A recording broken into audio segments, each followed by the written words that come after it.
ଜୟ ଜଗନ୍ନାଥ ସାଙ୍ଗମାନେ ନମସ୍କାର। ଆଉ ଭାଇ ଆଜି ଗୋଟେ ବହୁତ ସୁନ୍ଦର ଭଲ କଥାଟା କହିବି। ଦୟାକରି ଟିକେ ଭିଡ଼ିଓଟା ଫାଷ୍ଟରୁ ଲାଷ୍ଟ ଯାଏଁ ଦେଖିବେ। ଯଦି ଭଲ ଲାଗିବ ଲାଇକ୍ କମେଣ୍ଟ ଗୋଟେ କରିବେ।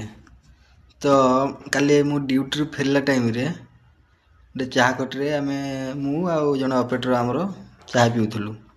ତ ସେଠି ମଉସା ଦୁଇ ଜଣ ମଧ୍ୟ ବସି ଚାହା ପିଉଥିଲେ, ଏମିତି ଗପସପ ହେଉଥିଲେ। ତ ସେ ଦୁଇ ଜଣ ଯେଉଁ କଥା ଗପସପ ହେଉଥିଲେ ତାଙ୍କ ଭିତରୁ ଗୋଟେ ବହୁତ ଭଲ ସୁନ୍ଦର କଥାଟେ ମୋତେ କହିଲେ ଯେ କହୁଥିଲେ, ଆଉ ସେ କଥାଟା ମୋତେ ବହୁତ ଭଲ ଲାଗିଲା। କ'ଣ କହିଲେ କି କହୁଥିଲେ, କେବେ ନିଜ ସୁନ୍ଦର ଚେହେରାକୁ ନେଇ କେବେ ଗର୍ବ କରିବନି, କି କେବେ ପଇସା ତମ ପାଖରେ ଅଧିକ ଅଛି କି ଧନୀ ବୋଲି କେବେ ଗର୍ବ ଅହଙ୍କାର କରିବନି। କାରଣ ଭଗବାନ ସବୁ ସହିବେ, କେବେ କାହା ଗର୍ବ ସହିନାହାନ୍ତି କି ସହିବେନି। ତ ସୁନ୍ଦର ଚେହେରା ଯାହା ପାଖରେ, ସେମାନେ ଯେଉଁ ନେଇ ଗର୍ବ କରୁଛନ୍ତି, ତ ରୋଗ କେବେ କହିକି ଆସିନଥାଏ ଆପଣଙ୍କ ଦେହକୁ।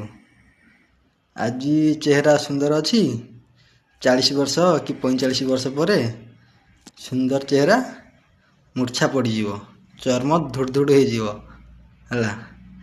ଆଉ ପଇସା କେବେ କହିକି ଆସିଥାଏ ସତ, ହେଲେ ତା ଯଦି ଇଜ୍ଜତ ନ କରିବ ସେ କହିକି ଯାଇନଥାଏ। ଗରିବ କେବେ କହିକି ଆସିନଥାଏ। ଯଦି ପଇସାର ଇଜ୍ଜତ ନ କଲ କି ପଇସାର ମୂଲ୍ୟ କ'ଣ ନ ବୁଝିଲ, ତ ପଇସା ବି ତମ ପାଖରେ ରହେନି ହେଲା। ତ ଏଇ ଦୁଇଟା ଜିନିଷରେ କେବେ ଗର୍ବ ଅହଙ୍କାର କରିବନି। ଏଇ କଥା ସେ କାଲି କଥା ହେଉଥିଲେ, ତ ଶୁଣିକି ବହୁତ ଭଲ ଲାଗିଲା। ତ ସେଥିପାଇଁ ମୁଁ କହିଥିଲି, ଯଦି ଭିଡ଼ିଓଟା ଭଲ ଲାଗେ ତ ଲାଇକ୍ କମେଣ୍ଟ ଗୋଟେ କରିବେ।